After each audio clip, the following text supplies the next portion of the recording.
Hey everyone, it's Saul Sunforge for Dungeons and Taverns. I'm re-recording this video because I just uploaded it, and as I was uploading it, I said, you know what? Something feels off. It feels like it went too smooth, and of course it did. I forgot to get off the view of my main screen where I'm full camera view right now to what I'm trying to show, and I'm just explaining it, not actually showing it, even though I'm actually think I am. So we're gonna go ahead and re-record this video. This is for proficiency bonus in saving throws.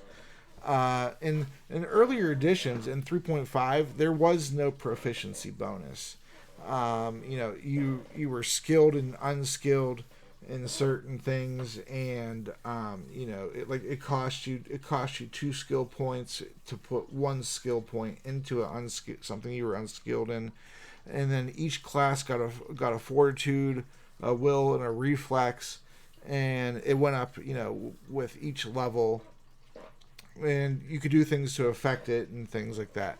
But now they for 5th edition, they made all that, they simplified the math and just put it into a base stat, all of that into one stat, and that's called your proficiency bonus. And your proficiency bonus goes up every 4 levels. It starts out at +2, and then at 5th level it becomes a +3, and then at 9th level it becomes a +4, and then at 13th level it's a +5, and then finally at 17th level it's a +6. And so, 7th level 17 through 20, you have that +6. And each class has different things, skills, saving throws that they're proficient in. For instance, a barbarian is proficient in strength and constitution. And you can find this chart on page 46 of the player's handbook. I've showed several times that I have my player's handbook, and I don't want to pull out my books every single time. I'll do it every once in a while just to remind people that I actually do own these books. So, but the strength and constitution is the barbarian saving throws. All right, so we'll just be a basic barbarian. All right, so we'll go ahead and mark these dots here. We'll fill them in. That indicates that you're proficient. Okay, we'll start out at level 1, so we'll have the base proficiency of a +2. There we go. Let me zoom it in.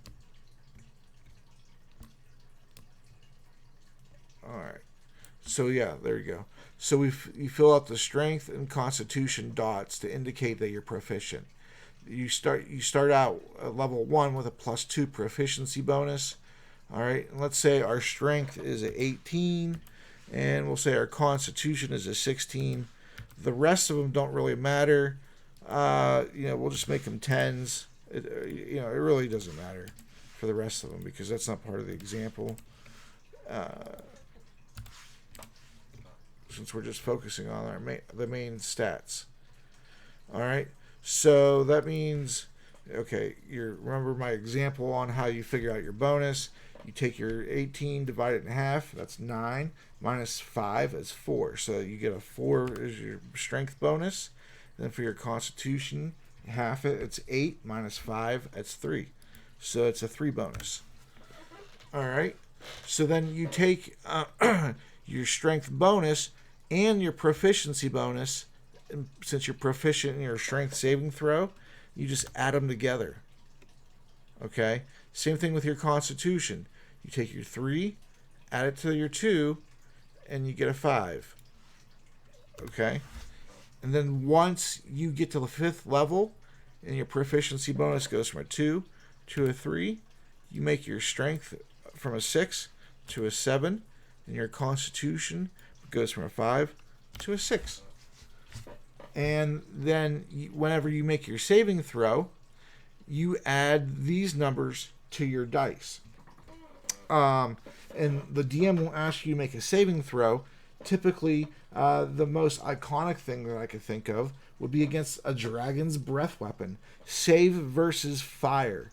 So that is a dexterity save. Okay, so the DC or the difficulty class of the roll, the dungeon master will tell you, say it's 18. So you need to get a dexterity roll of 18 or greater in order to save versus that breath.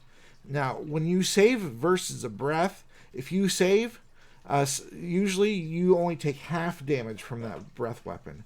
Some classes or features will make it so that if you save, instead of taking half, you don't take anything.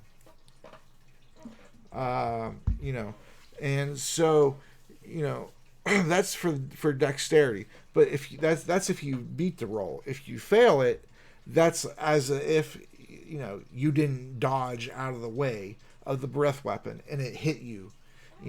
And so then you take the full damage of that breath weapon.